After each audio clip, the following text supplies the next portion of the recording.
someone was able to get it, and shout out to, I think it was SF Investigates or something like that. He had posted this up. So that's where I got this from. It says cash bond recommended. Defendant won $1 million. $1 million bond. Hello. Defendant 2, $1 million bond. It's the people of the state of California versus Jake Mitchell Haro and Rebecca Renee Haro. The undersigned, under penalty of perjury, so it's like the prosecutor signing this, declares, okay, so what is the prosecutor declaring? That the above named defendants, Jake and Rebecca Haro, committed a violation of Penal Code 187, Subdivision A, a felony, in that on or about August 5th through and including August 14th. Okay, everybody. So it's a little bit of a breaking news type of situation moment, because August 5th appears to be when the police have narrowed it down to the beginning of this supposed criminal, crime, whatever. Yes, Rabbit, totally agreed. We need a press conference. Okay. August 5th through and including August 14th. And that was the day of the supposed false police report call. Again, y'all, I mean, innocent until proven guilty. I don't know. I wasn't there. I can tell you that for sure. So, innocent until proven guilty, but they're alleging, the police, the prosecutors, whatever, they're alleging that this crime began, and it's murmur. We're talking about murmur. Okay. Began around or about August 5th. So it appears as though the police officers have narrowed it down to at least going back that far, this conspiracy. I mean, I'm calling it a conspiracy. They are not charged with conspiracy. They are each independently, separately charged with murmur and false police report. Okay. Things can change though. Things can be updated and things can be amended. Okay. So it says, this happened in the county of Riverside in the state of California. The defendants did willfully and unlawfully murmur baby doe, that's Emmanuel Haro, a human being. Okay. Willfully and unlawfully. All right. Willfully and unlawfully. So let me pull up page 2. That's where most, I would say, of the substance of the complaint is.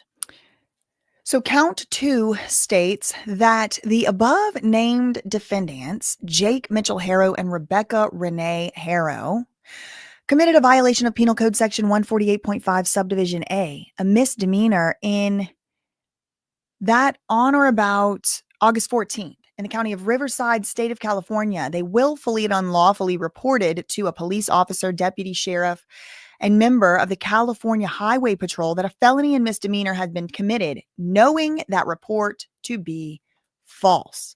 Okay, this is a misdemeanor. This is not a felony. This is obviously not the same as murmur. This is one of those little tack-on charges. They are saying, and shout out to Rabbit in the chat, bail is $1 million. Yep, on each one. When was the baby last seen? Great question. Pursuant to section 1109 of the evidence code. Oh, wait, hold on. I wanted to do a little bit more analysis here. So the first page was willfully and unlawfully murmuring.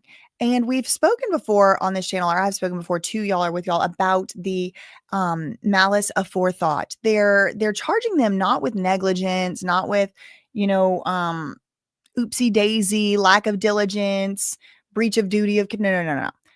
They are charging them with intentional mens rea, like the mens rea is established, or hasn't been established, innocent until proven guilty. But I get distracted by all these comments. I got distracted by somebody saying make it 2 million. Ew. Where am I at? So I don't exactly remember. I get distracted by things, but the first count is murmur. The second count is less serious, but I still see why it is very serious to call and get everybody. I mean, the whole entire world is now involved in this because these people called and made this 911 call. Oh, it was a baby was snatched out the parking lot and all that. I mean, now all of us are invested because she came out and said that stuff. Okay, so then there's 1109 notice. What does this mean? Pursuant to section 1109 of the evidence code, evidence of the defendant's commission of other acts of domestic violence may be admissible. Okay, so they are going to possibly be putting into trial evidence of other acts of Jake and or Rebecca Haro's past incidents or evidence of the defendant's commission of other acts of domestic violence. They may be admissible at trial. So what comes to my mind is like that first baby, Promise Faith, who we talked about on a video or two here. And it says it may be admissible at trial under Evidence Code 1109, where in a criminal action, such, as this one is, in which the defendant or the defendants are accused of an offense involving domestic violence. So in California, or I guess everywhere, under Rule 1109 of the Evidence Code, what otherwise would not be allowed to be admitted, which is this prior bad acts evidence, this evidence that you have done a bad act in the past or a similar bad act in the past, usually that's not going to be allowed. But under Code 1109, and staying within certain restrictions, such as giving notice, prosecutors are allowed to bring certain evidence of prior domestic violence incidents in a case where the person is charged or accused of domestic violence. It says the people, meaning the people of the state of California, hereby give notice of the people's intent to admit evidence of prior acts of domestic violence pursuant to Evidence Code Section 1109. And again, what comes to my mind is Promise Faith, the previous, infant who was in Jake Haro's care. He wasn't with Rebecca at the time. He was with his ex named Vanessa. So the state of California is like, look, here's your notice, buddy. We're definitely going to be bringing in prior evidence of prior bad acts of domestic violence. Now, could it be something else besides Promise Faith? Absolutely. Could be all kinds of stuff we've never heard or y'all have heard and I haven't heard. So this paragraph goes on. These incidents include the prior incidents described in the police report. Now, I haven't seen the police report. Also, the chronological report. I haven't seen that. And or tapes already provided. So again, let's read this together. Pursuant to this evidence code, evidence of the defendant's commission of other acts of domestic violence may be admissible in a trial where he's being criminally accused of domestic violence. We're now giving you notice to them and you and everybody in the court that the prosecutors are intending to admit evidence of prior bad acts of domestic violence under this code. These incidents include the prior incidents described in the police report, the prior incidents described in the chronological report, and or tapes already provided. Okay, and so this is the evidence, just so you know. Don't come around here, Jake Haro and or Rebecca Haro, and say you can't use that. Here's your notice. Also, other alleged incidents of abuse, which will be provided as they are obtained by the prosecution. Now, something else that was reported today in which you should know is that the Riverside prosecutors only just received this case report today.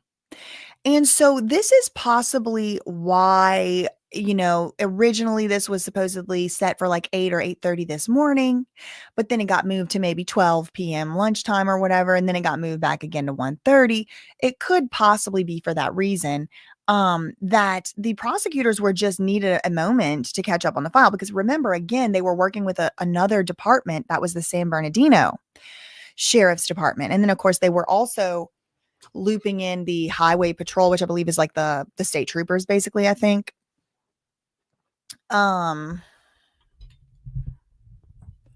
Steelers Princess said she's extremely worried about this case being reportedly filed in the wrong county. Things like this is why a mistrial happens. I mean, you really do need to be very careful about jurisdiction and things like that, Steelers Princess. But I think in this case,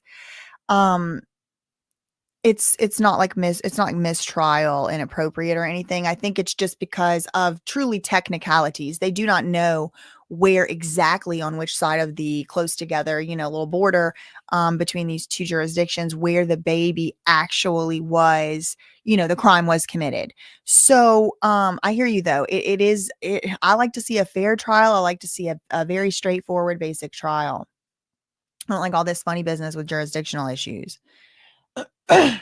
Okay.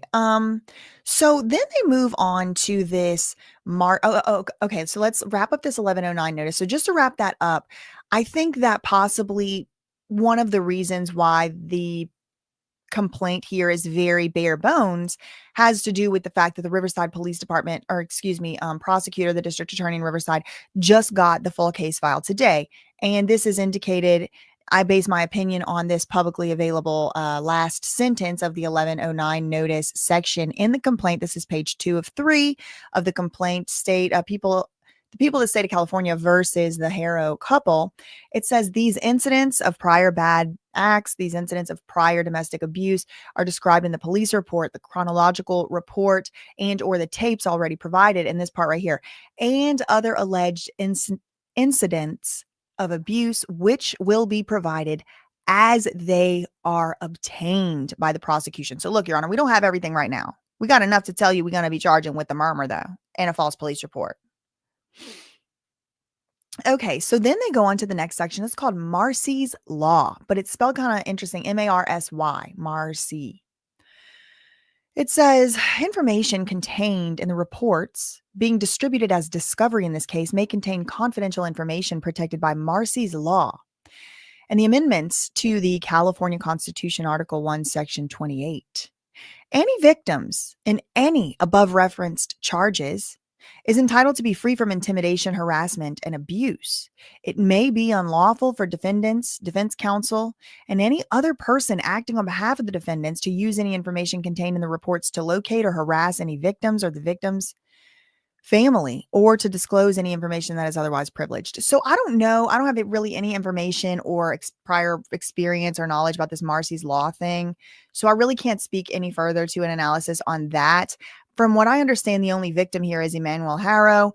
And maybe this is like, some of their other family members are going to testify perhaps. And this is supposed to be making sure that they remain anonymous or something. I mean, really, it's just a shot in the dark. I have no idea without more information what this would be used for. So let's move on to the next paragraph. This says discovery request pursuant to Penal Code Section 1054.5 subdivision B.